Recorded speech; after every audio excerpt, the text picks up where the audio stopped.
February 15, Romans chapter 15, verse 4. For everything that was written in the past was written to teach us, so that through the endurance taught in the scriptures and the encouragement they provide, we might have hope. So maligayang araw sa atin lahat. Ako si Aaron sa Damlambang. Ito ang aking daily devotion para sa araw na ito. At ang paksa na tatalakayin natin ay mahirap ang intindihin ang Biblia at ano yung clarity of scripture, no? The idea that the Bible is written on such a way that its teachings are understood by all who will read it and seek God's help and be willing to follow it. Clarity of scripture. So, yung mga teachings natin ngayon is that the Bible is God's revelations, no? So, yung sinasabi dito talaga is na wag nating hayaan, wag nating ilagay nating sarili natin sa pag-iisip na yung Biblia ay isang bagay na hindi naiintindihan, isang misteryo, isang bagay na walang definite answers, isang bagay na walang kumbaga walang hindi para sa pangkaraniwang individual, no? Kundi wag tayong mag-isip ng gano'n talaga na Biblia para lang sa mga nagdadalubhasa talaga sa pag-aaral na yun, sa theology. Hindi.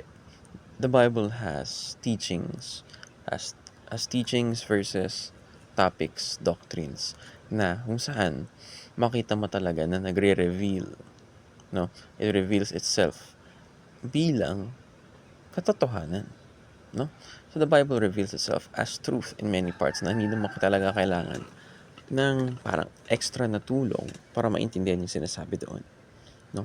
So parang yung sabihin natin, hindi natin alam, puro metaphors yan, sobrang mahiwaga yan na hindi natin maintindihan na baka buong bagay na pala yan ay metaphor, no? Hindi naman lahat na nakalagay ay metaphor, there are metaphors, pero the main point is, hindi siya sobrang mysterious, hindi siya sobrang mind-blowing na parang tinatago ito sa lahat, no? Grammar pa lang mahirap intindihin, o yung metaphors mahirap intindihan na hindi ito dapat para sa pangkaraniwang individual na magbasa, kundi para sa mga professional na. Hindi. It is for the regular individual to meditate on daily, no? It is understandable. You can understand it enough. It is simple enough, and it is important enough. And that it is written in such a way that its teachings are understood by all who read it, no? And seek God's help talaga. Yun dun yung clarity of scripture. Next is the Bible tells you the story of redemption, no? So kung other than being yung revelation ng pagsasabi ng paghahayag, the Bible tells you the story of redemption of the world, the redemption of humanity. Paano ba nagsimula yung kwento? Paano nahulog yung humanity, no? The fall of man is only there, simula ng kwento, para ipakita yung redemption nito sa huli, no? Redemption nito sa paraan o sa pamamagitan ni Jesucristo, no? Bible tells you the story of redemption, how God loved us, no? The masterpiece, the favorite creation, no?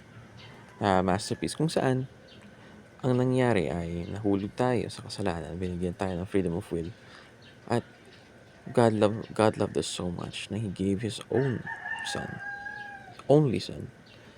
and that we may be redeemed, that we may not perish, that we may be saved, no?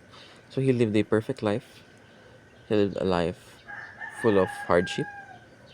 Tapos, He lived a perfect life, and He died for us, so that tayo ay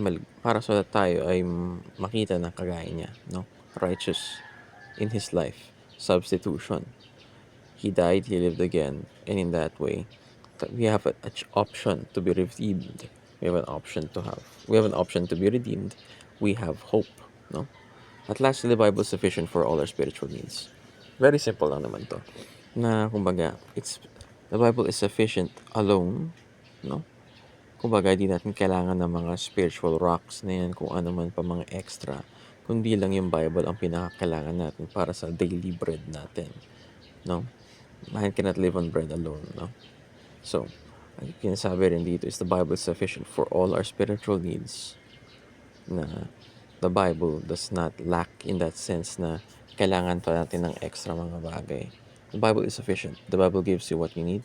And the Bible is something you need to meditate upon every day para makuha yung pangangailangan mo spiritually. Yung kinakausap ka ng Panginoon para maintindihan mo yung Panginoon. You have to meditate on it daily. So yun lamang. Salamat po sa pakikinig at mabuhay.